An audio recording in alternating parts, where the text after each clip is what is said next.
Next candidate চলে আসুন। Next candidate চলে আসুন। বলুন আপনার নাম কি বলুন। ওরে বাবা, এ কি চাকরি করতে এসছে? নেক্সট ক্যান্ডিডেট চলে আসুন। হ্যাঁ, এসে পড়েছি স্যার, এসে পড়েছি। বুঝেছি বুঝেছি, বসুন বসুন।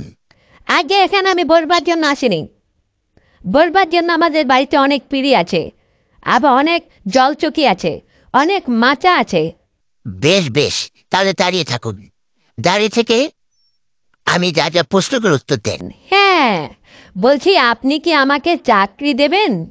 হ্যাঁ, আমি আপনাকে প্রশ্ন জিজ্ঞাসা করব, তারপর আপনার ট্যালেন্ট কেমন আছে সেটা দেখে আমি ঠিক করব আপনাকে চাকরি দেওয়া যাবে কিনা।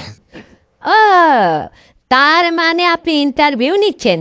আপনি নিজেই জানেন না চাকরিটা কি, তাই নয়?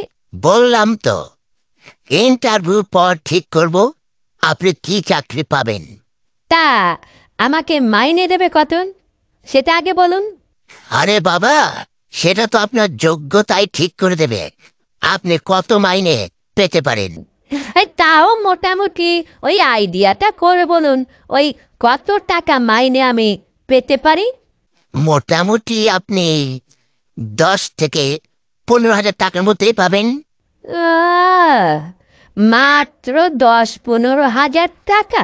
দূর, ওই টাকা পেলে তো আমার গুটকা খাওয়ার পয়সাটাও উঠবে না। আপনি গুটকা খান? হ্যাঁ খাই, তাতে আপনার কি? আপনি কি করবেন আমি খাবো?